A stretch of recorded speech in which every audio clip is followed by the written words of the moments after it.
Bonsoir à tous, je suis ravie de vous retrouver. Comme chaque jeudi soir, nous sommes en direct pour une heure de débat sur l'actualité économique nationale. Le pays, nous le savons et nous le disons depuis longtemps, traverse une grave crise financière, un déficit budgétaire croissant et consécutif qui s'inscrit dans la durée année après année. Pour l'année 2017, l'État a pris des engagements et pense avoir trouvé des solutions pour pallier à cette crise et à ce déficit budgétaire, notamment en augmentant l'impôt et la taxe. De l'augmentation sur les énergies, sur le carburant, sur la taxe, sur la valeur ajoutée, donc la TVA, sur les produits, des produits dits de luxe et notamment certains timbres.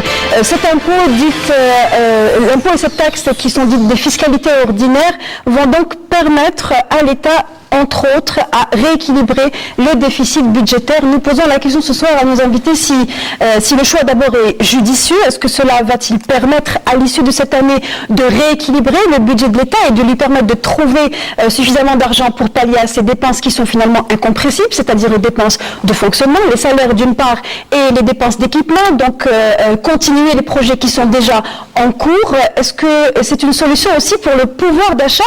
Cette mesure va-t-elle pousser l'inflation jusqu'à ne plus en pouvoir, notamment pour le consommateur? Et enfin, y a-t-il d'autres alternatives? Car il doit bien y avoir d'autres solutions et d'autres mesures que l'État pourrait engager sur le court et le moyen terme pour trouver l'argent là où il se trouve. Nos invités sont là pour répondre à ces questions et nous éclairer sur ces alternatives. Bonsoir messieurs et merci d'avoir accepté notre invitation. Farid Bournani, bonsoir.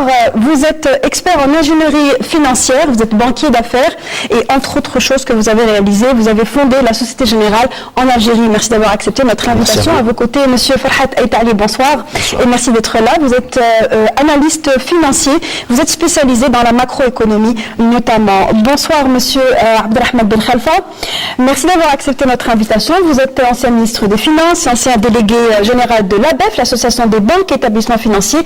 Vous êtes aussi et également expert en économie et en finance. Et Soulim Meddah, bonsoir et merci d'être avec nous également. Vous êtes le patron de RMG Consulting, une boîte qui travaille dans le consulting, dans le domaine financier notamment. Alors, le projet de loi de finances pour 2017 est actuellement dans la commission de l'Assemblée populaire nationale. Il est discuté à huis clos en concertation donc avec le ministère des Finances. Il passera bientôt en plénière et donc il fera l'objet d'amendements par les membres de l'Assemblée populaire nationale. Pour la première fois, le ministère des Finances a joint à ce projet de loi de finances une note de conjoncture, non pas pour l'année 2017, mais une note de conjoncture moyen-termiste pour de la période de 2017 à 2019, à la lumière de laquelle le projet de loi de finances 2017 a été établi, et notamment, entre autres, nouveau modèle économique, mais ça c'est un autre débat. Je vous propose, pour pouvoir suivre le débat de ce soir, voir l'essentiel de ce qui est à retenir du projet de loi de finances 2017 dans ce commentaire réalisé par Rochdi Abdellah Khouja.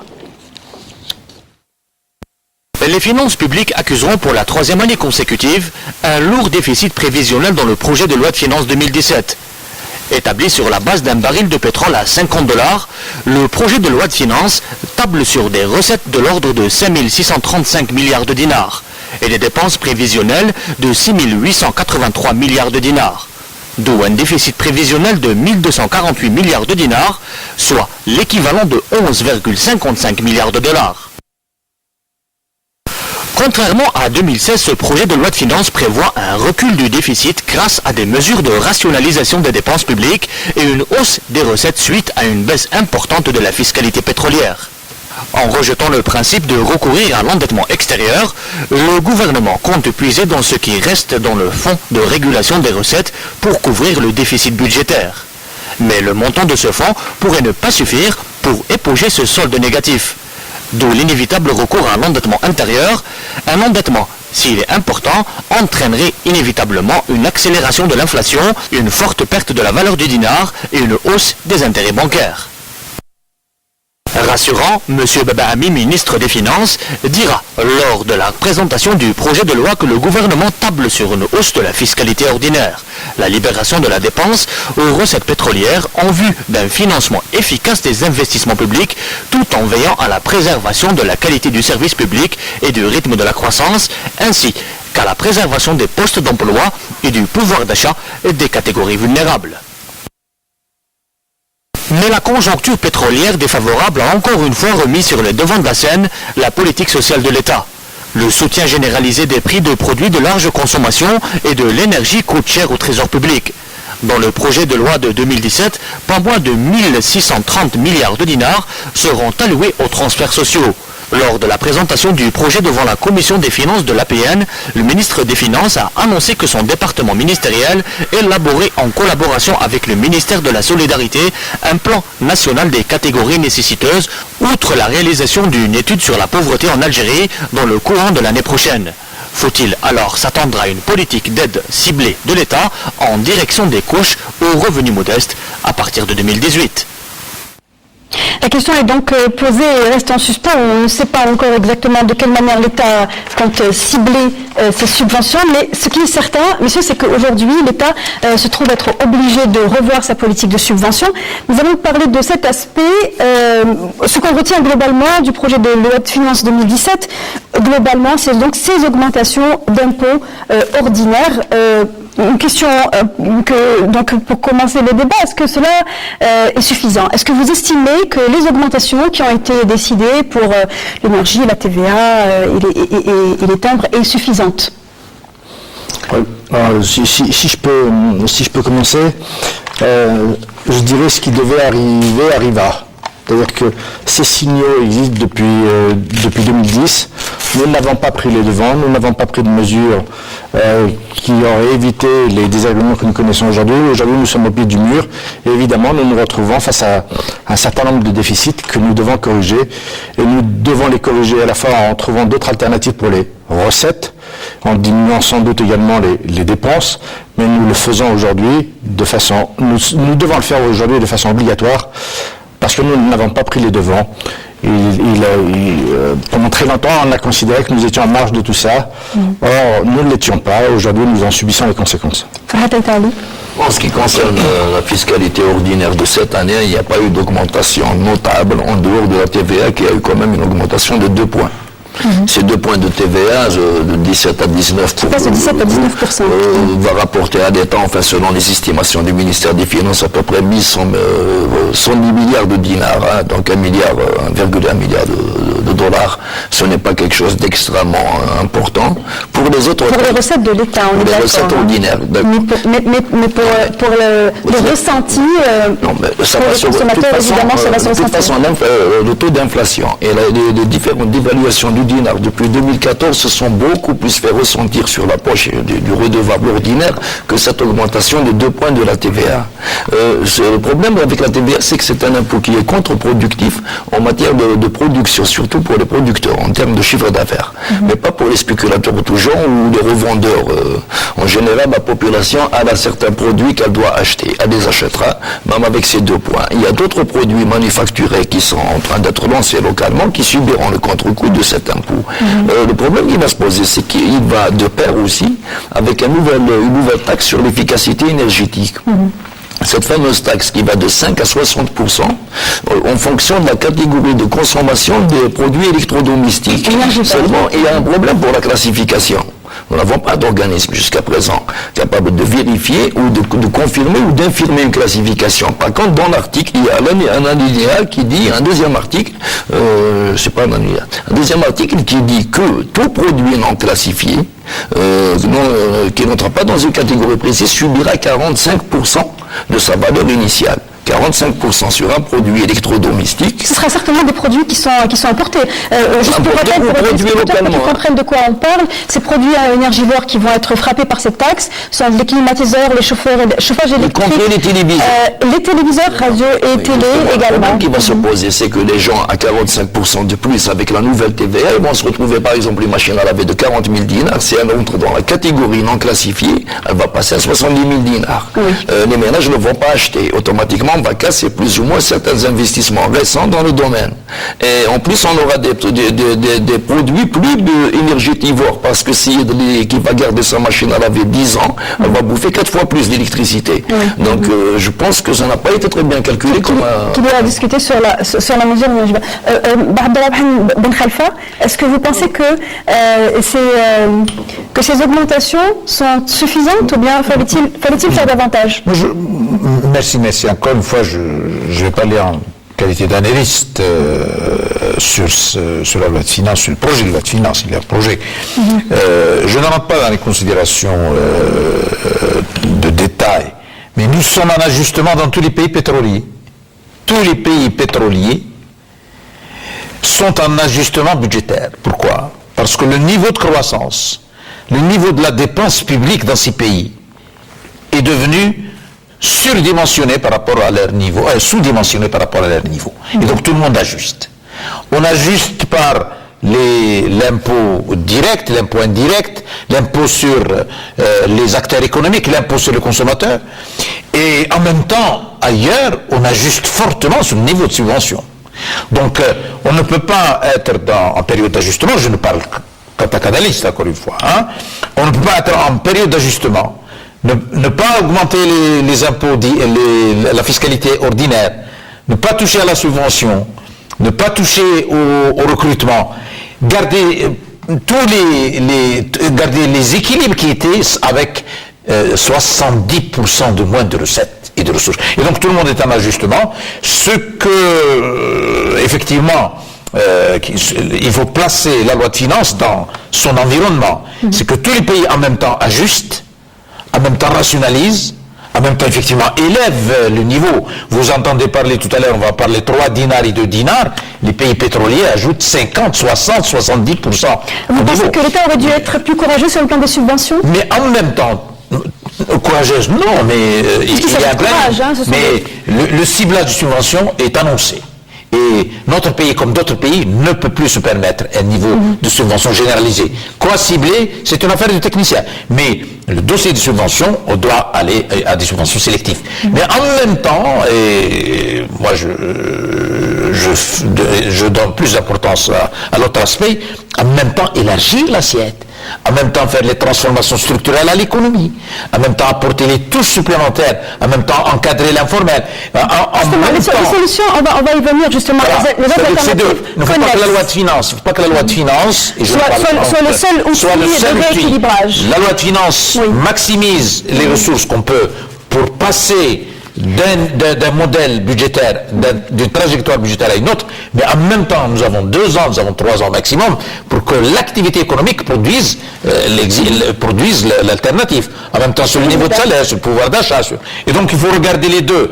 Si nous ne regardons que la loi de finances, si nous n'allons pas sur les transformations structurelles, nous avons un problème à moyen terme. Soyez Madah. Comme vous avez dit, j'avais dit l'année dernière plutôt sur la loi de finances 2016, on avait fait le même plateau sur la télévision.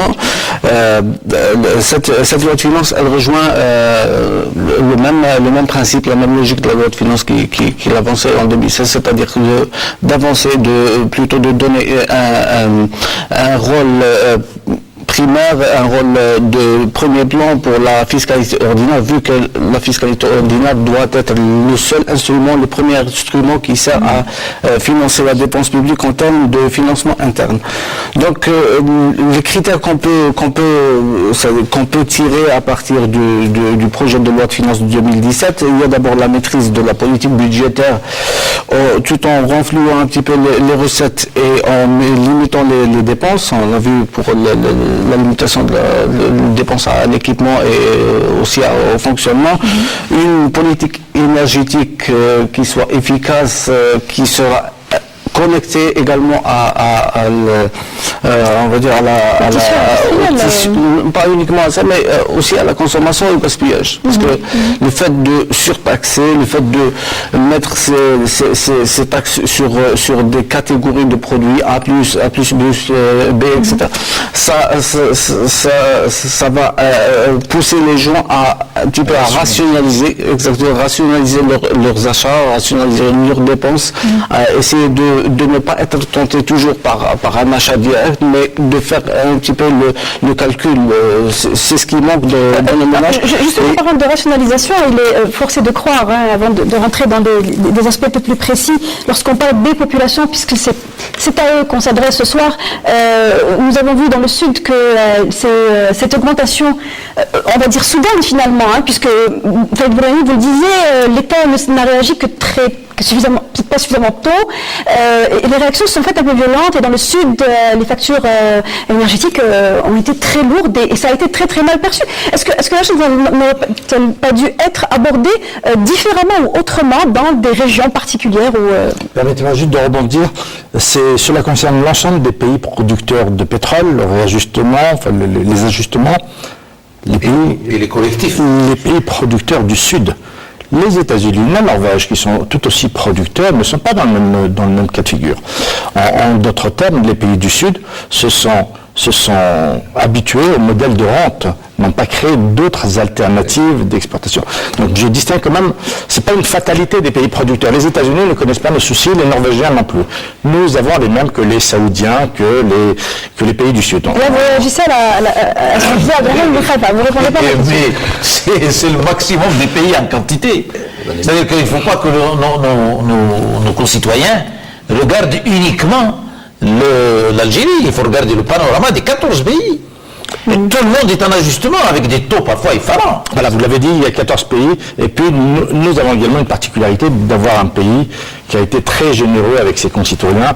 Nous avons un pays paternaliste, c'est l'État-providence, où l'État est au milieu de tout, c'est lui qui pourvoit à tout et qui rend les choses accessibles. Et c'est vrai, une fois que je suis dans ce modèle-là, il est difficile de me convaincre de passer à quelque chose où la valeur des choses est confrontée à la... C'est ce qui est arrivé au Sud, pour en revenir à la question de la réponse.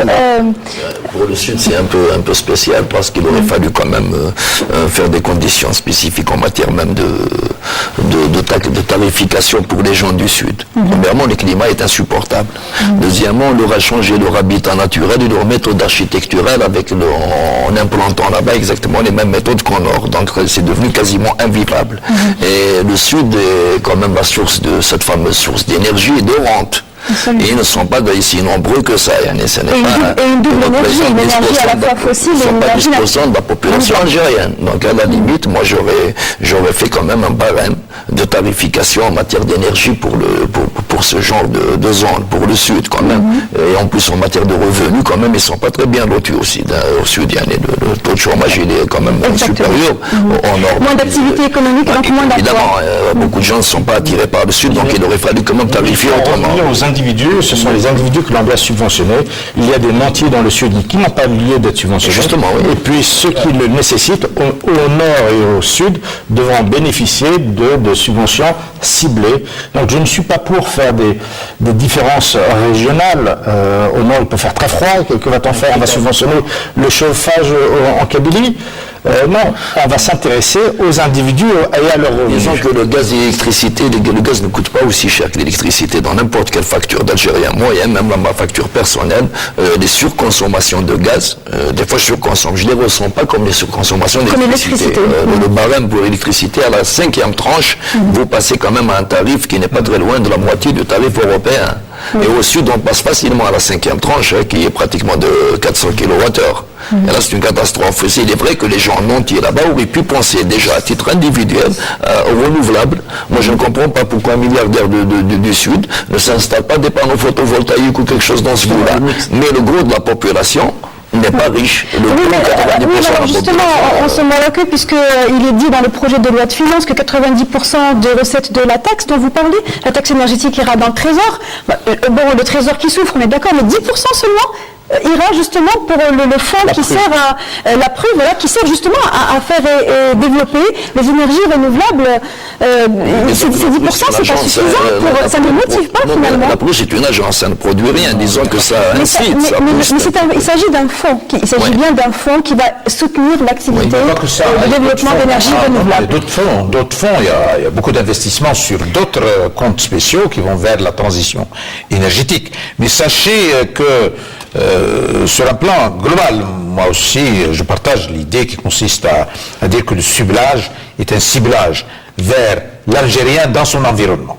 Quand il fait plus froid, il faut en tenir compte. Quand il a plus d'enfants, il faut en tenir compte. Le ciblage n'est pas géographique. On ne doit pas avoir cette idée qui consiste à dire...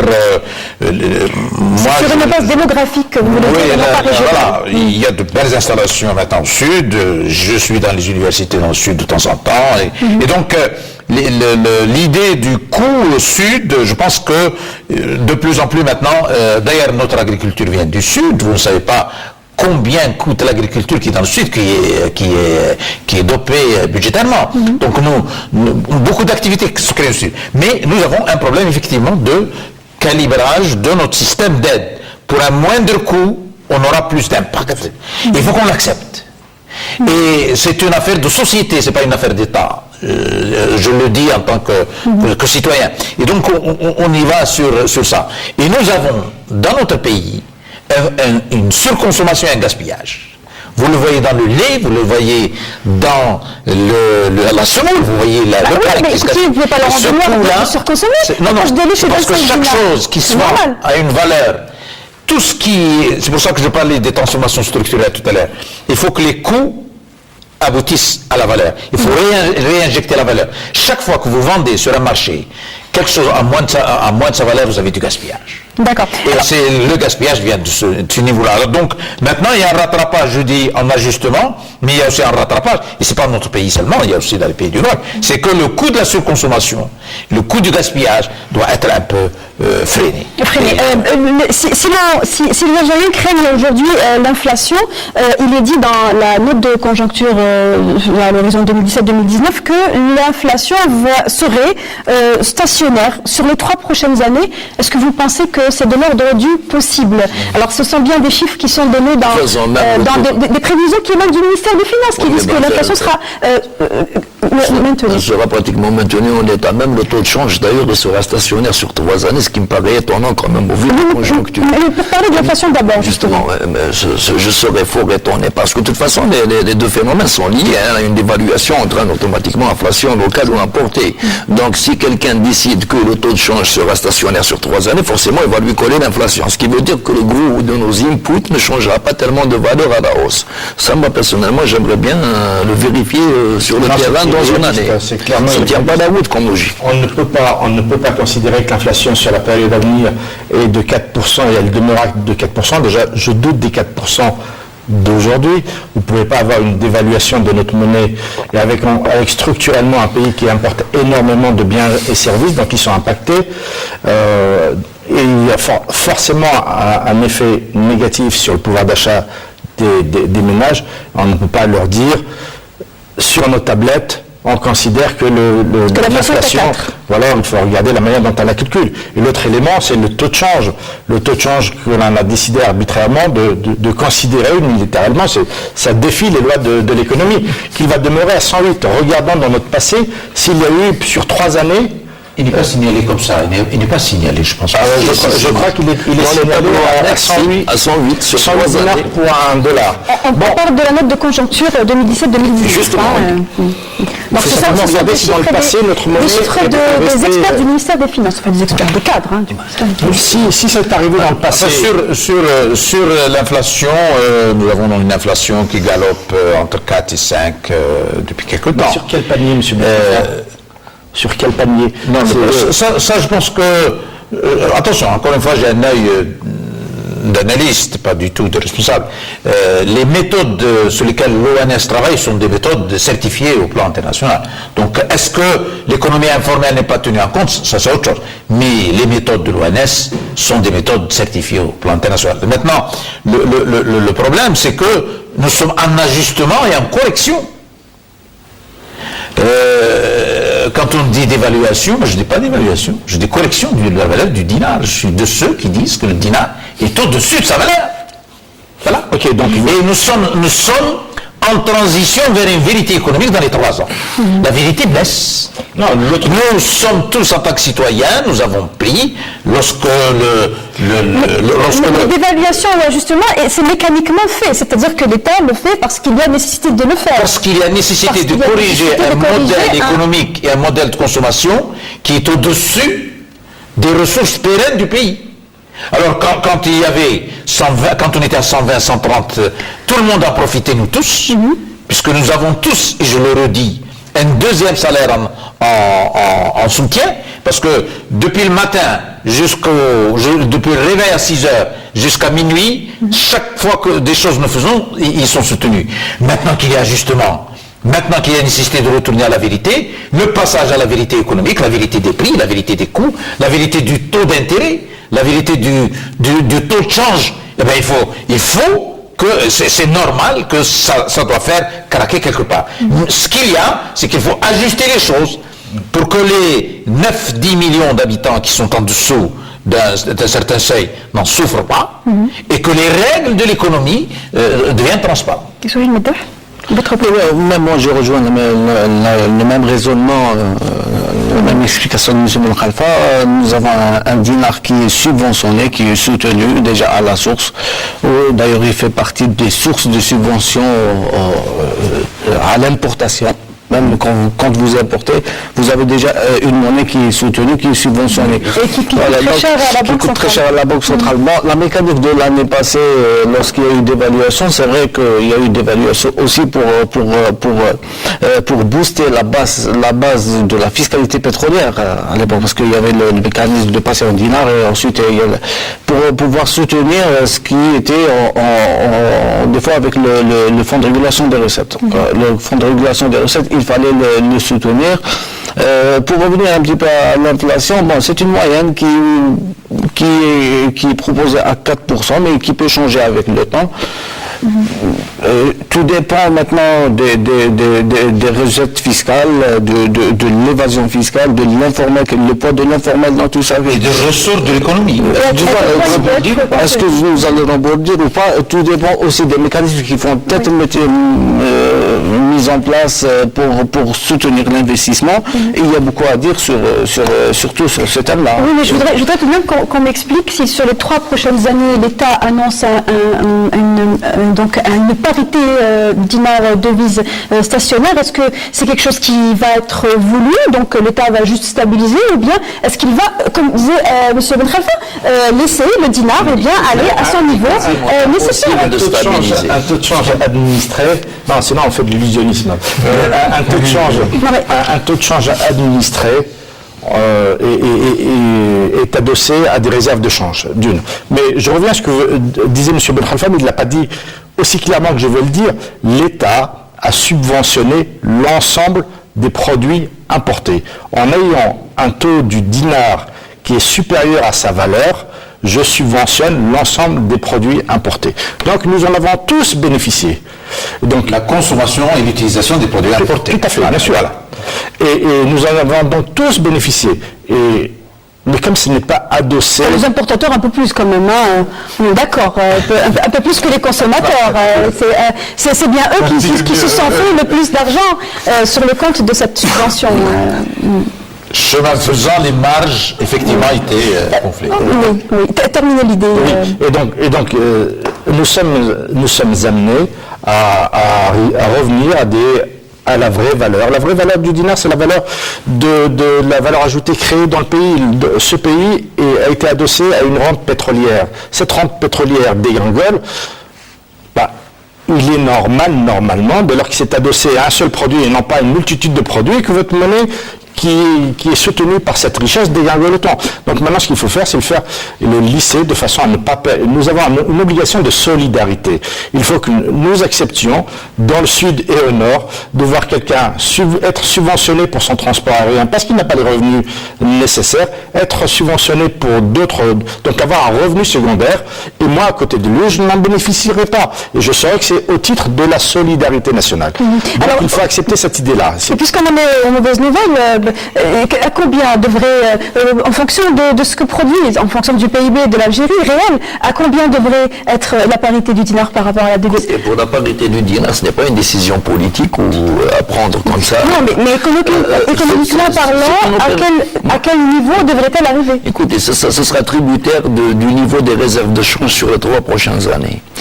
Si elle se stabilise, comme M. le Premier ministre l'a dit, à 100 milliards de dollars, ce dont je doute fort, on risque de garder à peu près le même taux actuel avec quelques dinars près. Mais si elle fonde, au fur et à mesure où vous avez votre actif de la Banque d'Algérie, enfin les devises auxquelles est adossé le dinar qui fond, et vous avez votre passif qui ne fond pas totalement, automatiquement, chaque fois que vous redivisez votre passif par votre actif qui fond, vous trouvez le nouveau taux. Donc la dévaluation se fera crescendo en fonction de la fonte de ces fameuses réserves. Le problème qui se pose avec cette dévaluation, justement, moi j'aurais préféré résorber les passifs monétaires locaux que de les adosser à une fonte des réserves.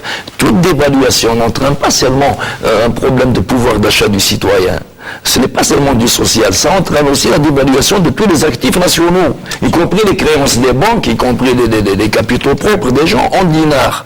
Si nous considérons le dinar comme une monnaie au sens commercial du terme, on peut parler d'évaluation, mais on peut aussi parler de la contre-valeur commerciale en dollars. On peut parler de possibilité de change libre. Mais maintenant, si on parle d'un dinar administratif qui est assimilé à un bon de ravitaillement, qui n'est accessible que sur décision administrative ou politique, cette histoire de dévaluation ne correspond pas à ce genre de monnaie. Parce que jusqu'à présent, nous voguons dans deux systèmes. Un système dirigiste qui prétend prendre en charge tous les besoins de la nation, du plus petit élément de la société jusqu'à l'industrie lourde. Et dans la même tête de ce même système, il y a une sorte de système libéral qui veut nous appliquer l'orthodoxie financière libérale à une logique dirigiste. Il faut les choisir un jour ou l'autre. Nous sommes capitalistes et nous sommes dirigistes. Une réaction, Abdelrahman? Non, ce que dit notre ami, c'est vrai, mais nous acheminons vers la vérité économique. Alors, en parlant de vérité... Et donc, le puzzle se met en place automatiquement, parce que effectivement, on ne peut pas faire coexister longtemps des capitaux séparés, capitaux publics, capitaux internationaux, capitaux nationaux. Nous avons trois régimes de capitaux. Nous ne pouvons pas le faire coexister ça éternellement. Nous ne pouvons pas faire coexister une fiscalité ordinaire faible et un système de subvention fort. Nous ne pouvons pas faire coexister une compétitivité de l'économie faible avec un dinar qu'on voudrait fort, etc., etc. Ces choses-là ne sont pas, encore une fois, des choix à mettre sur le dos du pouvoir public. Nous en avons tous bénéficié en tant que société, en tant qu'individu.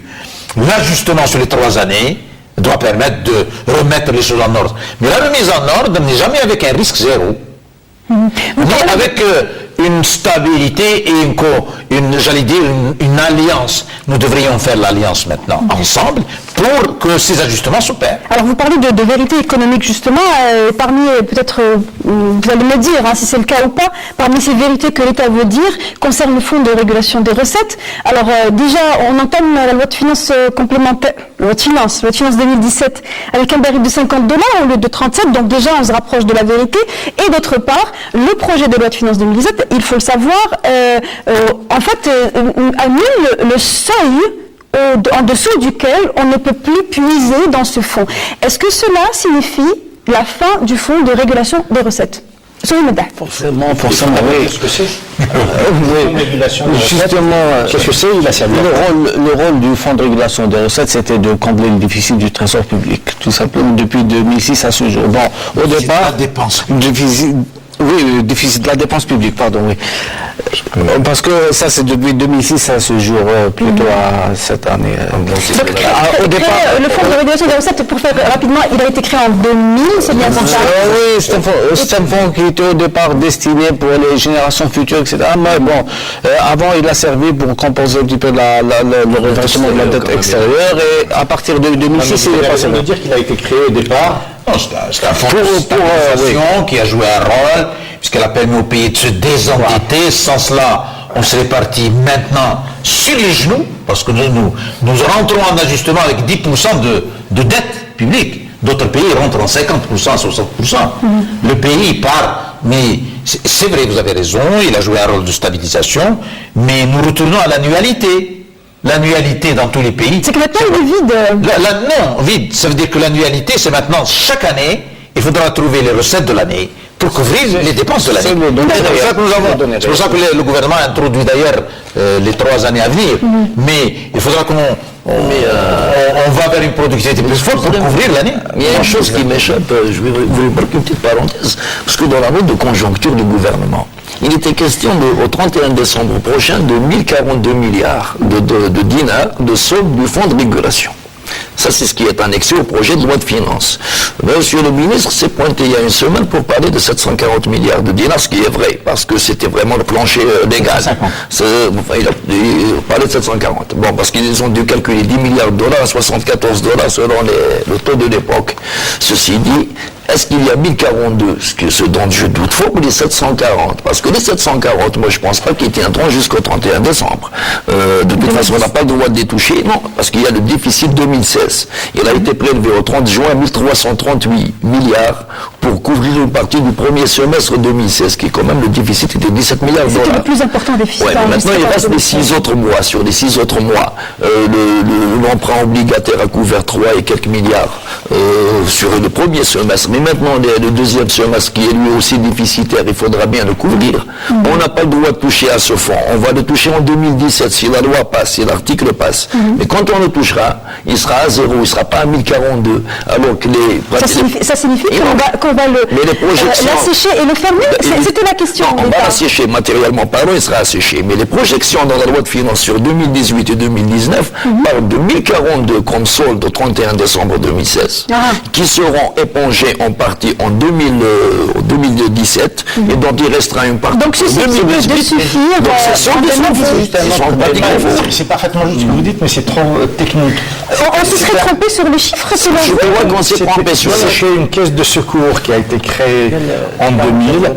Et cette caisse de secours a servi, son premier objet, ça a été de désendetter ce pays. Puis à partir de 2006, c'est cette caisse qui en réalité la différence entre le prix réel du baril et le prix auquel nous on a considéré que tout ce qui vient au-dessus, on le met dans cette caisse de secours. Donc c'est une épargne.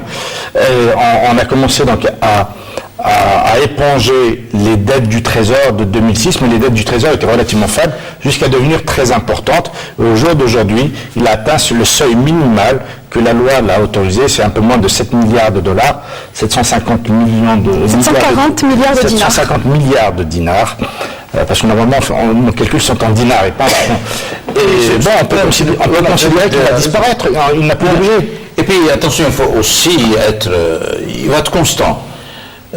Durant les belles années, il a servi à désendetter, il a servi à investir. Personne n'a créé dans notre région de la Méditerranée un stock en investissement infrastructurel autant que l'Algérie. Nous disposons maintenant du plus grand stock et on a viabilisé le pays. Le pays peut maintenant redémarrer. Notre machine économique est lourde. Mais nous avons un espace économique viabilisé. Qui fait maintenant... Moi, je fais des conférences, nos amis font des conférences aux universités à côté, à Sétif dans la journée, à Borges dans la journée, à Oran dans la journée. Donc nous avons un stock dont on est fort. Maintenant, c'est un potentiel. Mais un potentiel doit se transformer en croissance. Et il a servi à l'investissement, et il a servi au désendettement. Et notre structure budgétaire, il faut la voir. Notre budget des années 2010, 2011, il y avait plus d'équipements. Il n'a pas pu éviter à l'Algérie de se retrouver dans un déficit structurel. Non, le déficit structurel... Dans une situation de difficulté financière, il n'a pas pu nous éviter cela. Oui, mais des pays qui sont maintenant dans des difficultés ne peuvent même pas s'endetter. Nous pouvons nous endetter maintenant, pour que notre machine économique soit vigoureuse. Nous pouvons nous endetter à 50%, nous pouvons ramasser des milliards, mais à condition que la machine économique et le return on investment soient effectifs. Alors, nous ne pouvons pas financer des écoles avec cela. À 50% de quoi? Du PIB. Nous pouvons aller jusqu'au 50% du PIB. À condition que le service de la dette soit par rapport à nos ressources de devises acceptable. Il faut que notre machine économique soit réactive. C'est notre machine économique qui fait la sieste. Il faut dire aussi que nos business models de nos entreprises sont basés sur la dépense fiscale. Exact. Nous avons besoin d'activer la machine économique. Nous n'avons pas besoin de freiner un pays. Et nous n'avons pas fait tout faux, c'est pas vrai. Mais la période à venir est une période post-investissement. Justement, en parlant de freiner ou faire fonctionner, allez-y, si vous voulez, Justement, avant de relancer le pour rebondir sur la question, c'est vrai que le fonds de régulation des recettes, bon, en tant que mécanisme à l'intérieur du système de dépenses, il a servi quand même toute cette politique a servi quand même à créer de l'investissement, des infrastructures de base qui, elles, devaient après les faire passer à d'autres opérateurs économiques qui devaient avancer et reprendre le relais, parce que le processus ne se termine pas uniquement en créant une autoroute ou là encore. C'est pas une fin en soi, ce qui vient après, c'est les opérateurs économiques qui peuvent demain créer la commande privée, qui elle-même devient après un moteur de croissance, un futur moteur de croissance indexé au moteur actuel, ce qui est la dépense publique. Est-ce que ça n'a pas aussi permis la facilité en autofinançant tout ce qui pouvait aussi être... c'est des choix peut-être. Oui, il y a eu des choix. Il y a eu des choix qui sont... Surtout maintenant que l'on songe à vouloir associer du financement international ou à des BOT. On s'est habitué à faciliter l'autofinancement, à dire je mets la main à la poche et je fais tout seul, auquel cas personne n'a le droit de regard. Justement, il fallait au moins opter pour d'autres modèles de financement. Frédéric a raison, il faut le dire en toute sincérité. Aussi, il y a eu un comportement du coût du capital zéro. Bien sûr. Le coût du capital n'est pas zéro. C'est pour ça que moi, je fais partie de ceux qui disent qu'il faut de nouveau réinjecter le coût du capital. Et le coût du capital ne peut pas être par l'autofinancement, il ne peut être que par la dette. Aussi bien une dette nationale qu'une dette internationale, avec une logique managériale tout à fait autre. Et donc nous sommes vraiment, l'Algérie passe à la période post-investissement. Il faut remettre sur rail ça. Bon, c'est bien beau ce que vous dites, c'est très optimiste, on est d'accord. Mais on est bien d'accord aussi pour dire que toutes les coupes sombres... L'orthodoxie auquel nous mais pour parler de croissance, parce que vous en avez parlé tout à l'heure, oui. On sait que des coupes sombres, et ça c'est du réel, l'État a dit, bon, plein de projets qu'on ne pourra pas mener à terme, ou non, pas à terme, qu'on ne pourra pas lancer, en tout cas 2017, mais beaucoup d'entreprises comptent sur la commande publique. L'État est l'un des premiers ordonnateurs en termes de projets. Alors, qu'en est-il des opérateurs économiques, justement? On n'avait pas le choix. Il s'est piégé dans un budget de fonctionnement devenu par la force des choses incompressible. Il y a le poste dépenses de fonctionnement et le poste salaire. Maintenant, il reste de subventions. Si elle avait eu l'audace de s'attaquer directement aux 16 milliards de transferts sociaux pour les élaguer de la moitié, on aurait évité éventuellement de comprimer le budget d'équipement. Mais comme on doit maintenir les fameux 4500 milliards de dinars qui sont devenus incompressibles dans l'état actuel des choses, donc il a fallu sauter pour éliminer la moitié du déficit en éliminant la moitié du budget d'équipement. Ces entreprises vivent effectivement de ces budgets. Et entraînant la croissance. Mais sérieusement, moi personnellement, je ne m'accroche pas trop au taux de croissance comme étant un élément favorisant le développement économique du pays. Le tissu d'entreprise ne peut pas vivre éternellement. Justement, ces entreprises aussi on ne peut pas aussi fabriquer un tissu global d'entreprise qui vit de commandes publiques. Alors maintenant, nous avons des salariés qui vivent pratiquement de salaire public à 80%, les entreprises qui vivent de commandes publiques, ça c'est la faute de l'État justement depuis 50 ans. Il s'est accaparé l'intégralité des ressources, mais pour les redistribuer dans leur intégralité. Il a voulu faire une sorte de Père Noël qui il prend la fiscalité pétrolière, plus l'ordinaire, aujourd'hui il n'y a plus tout ça, ils ne veulent pas se taire. C'est tout le problème qui se pose. On nous a habitués à ne pas exister dans une sphère économique réelle. C'est le nouveau modèle qu'il faut changer. Alors du coup, comment générer de nouvelles devises en dehors du pétrole qui elles-mêmes vont générer de la fiscalité, et comment se débrouille-t-on avec ça? Le passage est complexe. Le passage est complexe, c'est ce que disent... les entreprises en difficulté de projet ne risquent pas de mettre au chômage il y a ce risque, mais que voulez-vous faire? Il n'y a pas d'autre choix de diminuer. Ce qui fait que la demande va diminuer et la production... Des économies qui vont disparaître certainement, et puis d'autres qui doivent normalement naître, mais ils doivent naître aujourd'hui. Il ne faut pas attendre que certains disparaissent. Je pense à toute l'économie numérique, je pense à tous les métiers liés à l'efficacité énergétique. Je parle bien d'efficacité énergétique et non pas simplement de transition, parce que celui qui vend des fenêtres, la fenêtre, le double vitrage, on voyait tous les segments que nous avons ignorés jusque-là, en disant nous n'avons pas immédiatement besoin, nous avons les moyens de notre gaspillage. Maintenant, nous n'avons plus les moyens de notre gaspillage, donc il va falloir faire autrement. Alors, nous avons été plus ou moins dans le constat, mais il nous reste encore environ 15 minutes pour justement tenter de proposer peut-être des pistes, des propositions pour sortir de cette crise. Mais avant cela, juste une toute dernière question par rapport à ces sources de financement. L'emprunt national pour la croissance économique, est-ce que vous pensez qu'il a été salvateur? Est-ce que vous pensez qu'il a permis à l'État de trouver justement, la question c'est ça, trouver l'argent là où il se trouve? Au vu du solde connu, il est à peu près de 460 milliards de dinars, dont 317 ont été versés au déficit budgétaire. Donc il a fini au déficit budgétaire. Ce qui au départ devrait servir à la croissance économique. Qu'est-ce qu'on appelle la croissance économique? Quand on résorbe le déficit budgétaire en partie, et on dégage à l'État la possibilité d'aller faire autre chose, c'est une dénomination, pour moi, de l'emprunt pour la croissance économique, parce que ça n'était pas destiné à être injecté directement dans des unités de production. À ma connaissance, les entreprises publiques, qui sont normalement les destinataires de tous les fonds publics, parce qu'ils sont détenteurs de capitaux, jusqu'à présent n'ont pas vraiment créé de croissance. Avec tout ce qu'on a injecté quand même depuis les années 70. On dernière nouvelle, la SNVI est revenue à la case départ. Mais il fallait quand même un emprunt national qui n'aurait pas dû être sporadique ou limité dans la durée. La limite, le Trésor aurait dû se connecter directement sur les bourses pour essayer de faire prendre les villes américaines qui empruntent pour survivre.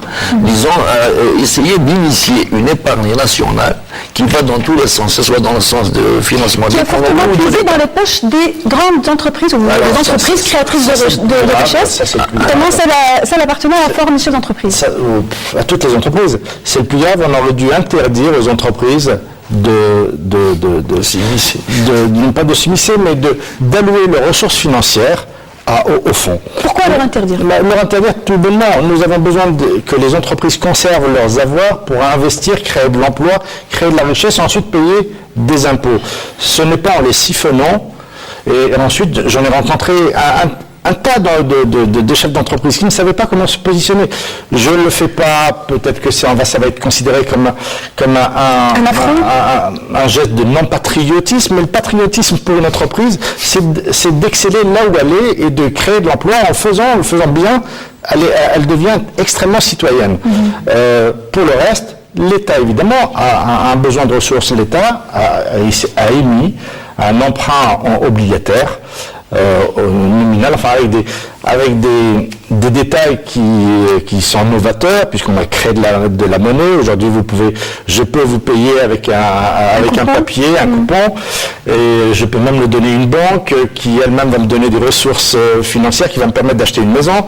Enfin, bon, on l'a fait, mais on aurait dû au moins épargner les entreprises. Les entreprises n'avaient rien à faire dans cette chose-là. Il faut rappeler que ça fait 23 ans qu'on n'a pas fait ce chose, donc ça doit se faire tous les ans. Oui. On est dans la diversification de sources de financement.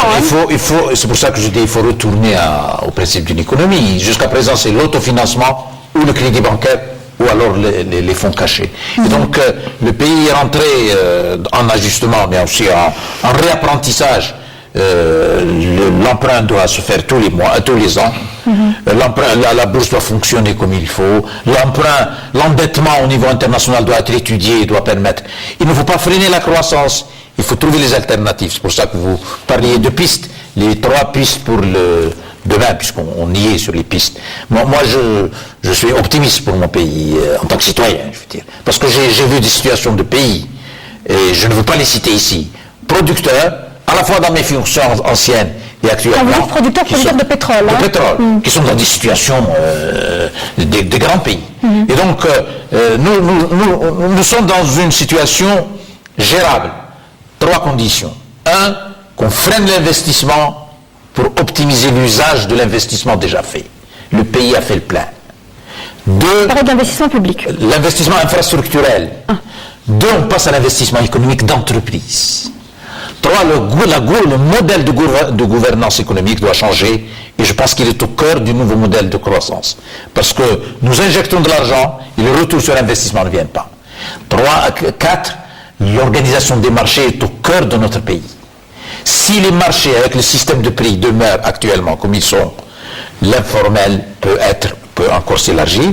Et 5, le passage durant les 3 années est un passage qui ne sera pas de tout confort, mais un pays qui a fait... Certains pays l'ont fait en 5 ans, d'autres l'ont fait en 3 ans. Je parle de la Turquie, je parle de la Malaisie, mais ce passage-là, une fois passé, nous avons un potentiel d'un pays qui peut devenir demain le pays de la région. Personne ne part avec 10% de dette de PIB, avec quand même des capacités en matière, un potentiel important, et avec un marché interne et une position géographique. Mais encore une fois, ce n'est pas avec ce modèle-là. Et donc, il faut en même temps développer, internationaliser, ouvrir l'économie, et surtout faire en sorte que la procédure en matière économique cesse pour laisser place à la liberté et à l'initiative.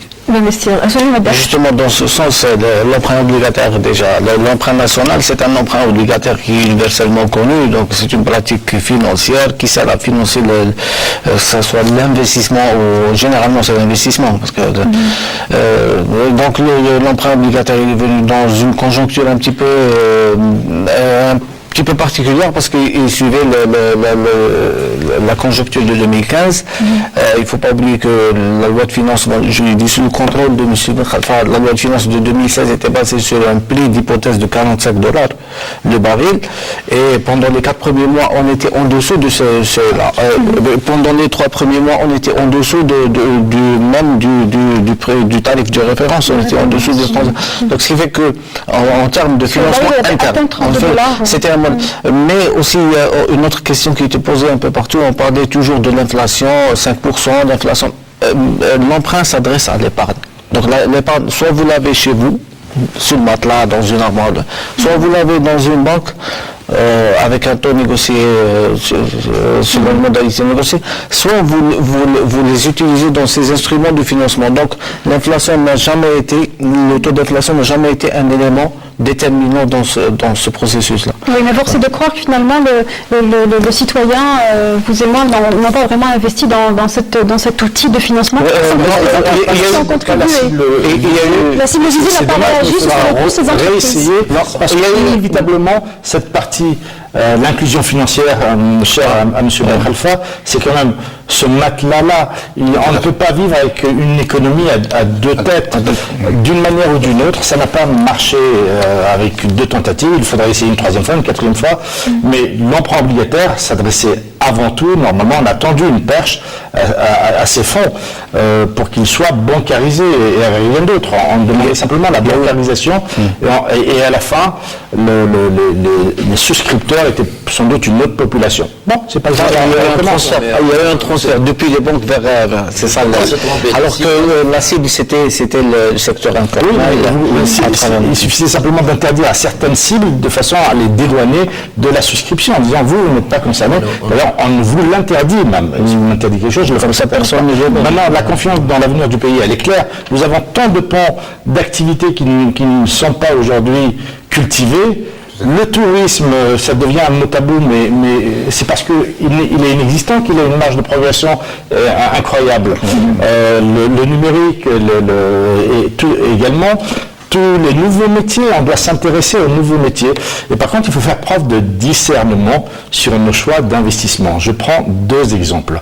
L'un m'a été suggéré hier ou avant-hier quand je me suis intéressé au marché du ciment et j'ai vu qu'à l'horizon de 3 ans, nous serions excédentaires de 20 millions de tonnes de ciment. Soit on fait du ciment alimentaire où quelqu'un pourra le manger, mais normalement, au-delà de l'autosuffisance avec une marge, il faut s'arrêter là. On ne peut pas faire 3 Vous fois... faites le rapport avec le ralentissement des projets publics qui, eux, sont les plus gros, plus importants consommateurs de ciment. Schématiquement, nous avons besoin de 25 millions de tonnes annuelles, nous en produisons 20, 22. Nous avons donc un déficit de 3 millions, mais l'année prochaine, ce déficit deviendra un excédent puisqu'il y a à nouveau 7 millions. Et les années à venir, il y aura également de nouveaux producteurs.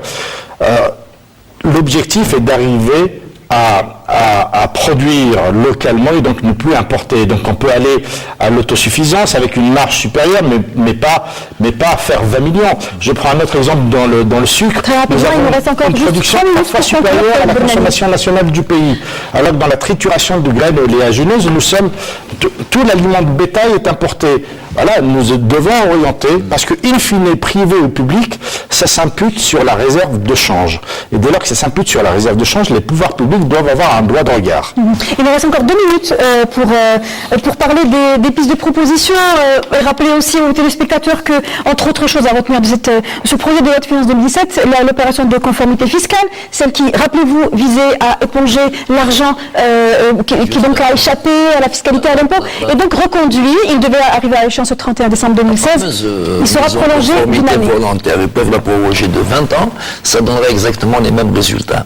Quand on traite un dossier, il ne faut pas vouloir gagner sur tous les tableaux. On ne peut pas avoir et la fiscalité, et l'argent de l'informel, et l'éclaircissement des suspicions sur l'origine de l'argent. Moi, pour remonter à la surface l'argent de l'informel, personnellement, je serais prêt à faire un sacrifice fiscal en matière de recouvrement, et aussi à oublier cette histoire d'origine de l'argent à déterminer par le détenteur de l'argent. C'est à moi de découvrir si l'argent est d'origine criminelle. Il faudrait rassurer le maximum de gens pour ramasser le maximum de capitaux. On en discutera après. S'il s'avère que l'intéressé lui-même est un délinquant, ça c'est une autre paire de manches. La justice. Les gens qui font face, donc, qui savent qu'il va y avoir des augmentations, ils vont devoir tout payer beaucoup plus cher, mais ils savent aussi que beaucoup de gens échappent à l'impôt. Le ministre de la République, pour ne citer que lui, le ministre du Commerce, a lui-même décrié une évasion fiscale massive. Mais rien n'est fait justement pour qu'il y ait une équité devant l'impôt. C'est comme des métastases. Plus vous les pourchassez, plus ça se développe. Il faudrait quand même arrêter la tumeur une bonne fois pour toutes, arrêter la progression. Il faut faire le sacrifice. L'amnistie est incontournable. L'amnistie est incontournable. Un dernier mot à propos de cette opération de conformité fiscale, puisqu'il nous reste encore 1 minute. Non, il ne faut pas la placer comme un point. Il faut une politique d'inclusion fiscale et financière. L'informel ne doit pas rester du reste. Et donc, on ne peut pas l'abattre comme ça. Il faut l'inclure. Et il y a des méthodes d'inclusion. On en a testé certains. Il faut continuer. Vous avez parlé de l'amnistie. Beaucoup de pays ont fait beaucoup de tentatives dans ce domaine-là, mais on ne peut pas laisser l'économie duale. Entre parenthèses, même le marché financier, c'est un paradis fiscal pour l'informel. Merci à vous, messieurs, d'avoir été parmi nous, d'avoir répondu à nos questions. Je rappelle que nous avions avec nous Souheil Mebah, directeur de RMG Consulting. Merci d'avoir fait le déplacement depuis la wilaya d'Oran pour rejoindre notre plateau. Abdelrahman Ben Khalfa, expert en économie et en finance. Khaled Bournani, banquier d'affaires et expert en ingénierie financière et l'analyste financier. Farhat Aïtali, merci d'avoir été des nôtres. Merci de nous suivre sur Canal Algérie, mais aussi sur notre page Facebook, La Semaine Éco. Vos commentaires, vos réactions et vos messages sont les bienvenus toujours. On se retrouve jeudi prochain pour une nouvelle thématique. La rediffusion sur Canal, c'est samedi entre 11h et midi. Très bonne soirée à tous.